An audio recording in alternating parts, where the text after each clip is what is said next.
Hello बच्चों, चलिए आज का हमारा प्रश्न गणितीय आगमन सिद्धांत से सिद्ध करें। हमें सिद्ध करना है 1 गुणा 2 प्लस 2 गुणा 3 प्लस 3 गुणा 4 प्लस टी किसी प्रकार n गुणा n प्लस 1 बराबर है n गुणा n प्लस 1 गुणा n प्लस 2 बट्टे 3 के। तो यहाँ से यह सिद्ध करने हेतु हमारे पास यहाँ से हमारी मुख्य अवधारणा कार्य करेगी। मुख्य अवधारणा यहाँ से हम लिख के चलेंगे।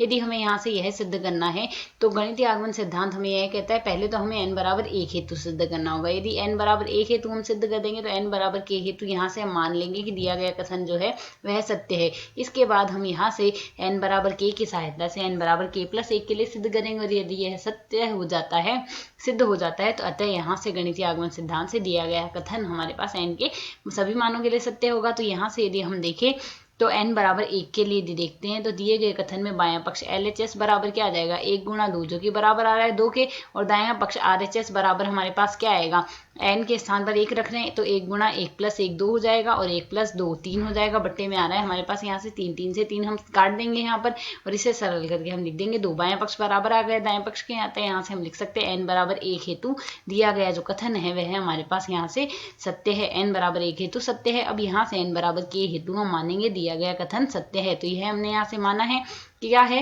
कि 1 गुणा 2 प्लस 2 गुणा 3 प्लस ठीक इसी प्रकार यही प्रक्रिया चल रही है k गुणा k प्लस 1 तक। यह मान हमारे पास बराबर आ रहा है k गुणा k प्लस 1 गुणा में आ रहा है k प्लस 2 बट्टे में आ रहा है हमारे पास यहाँ से 3।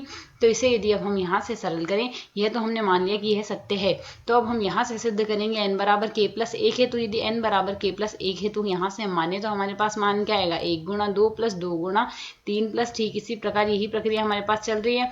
तो यहाँ से k प्लस 1 गुणा में क्या आ जाएगा हमारे पास, यहाँ से k प्लस 1 गुणा में आ जाएगा k प्लस 2, k प्लस 1 गुणा में आ जाएगा k प्लस 2 और बराबर आ जाएगा हमारे पास यहाँ से k प्लस 1 गुणा में आ रहा है k प्लस 2 आ जाएगा। साथ ही हम यहाँ से क्या लिख देंगे, k के स्थान पर k प्लस 1 लिखेंगे तो k प्लस 3 हो जाएगा। ये हमारे पास k प्लस 3 आ जाएगा और बट्टे में हमारे पास राशि क्या आएगी, बट्टे में आ जाएगा हमारे पास यहाँ से 3। तो यदि अब हम यहाँ से इसे सिद्ध करने हेतु बायां पक्ष LHS लेके चलें तो यह हमारे पास क्या आएगा 1 गुणा 2 2 गुणा 3 ठीक इसी प्रकार यही प्रक्रिया चल रही है। अगला पद आएगा k गुणा में k प्लस 1 आ रहा है और इसके अगला पद हमारे पास यह अंतिम पद k प्लस 1 गुणा k प्लस 2 आ ही रहा है यहाँ से।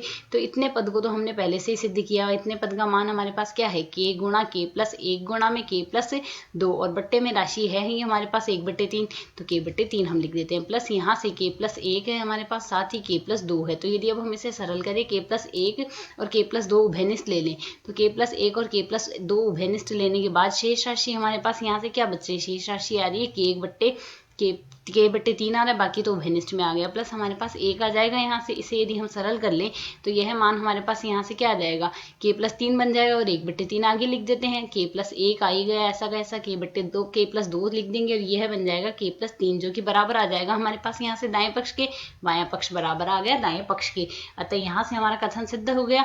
अतः हम यहाँ से कह सकते हैं n बराबर k प्लस 1 हेतु भी सत्य है, k हेतु भी सत्य है। और यदि n बराबर k प्लस 1 हेतु सत्य है तो दिया गया कथन n के प्रत्येक n हेतु सत्य है। अतः हमें यहाँ से यही सिद्ध करना था। आशा है समझ आया। धन्यवाद।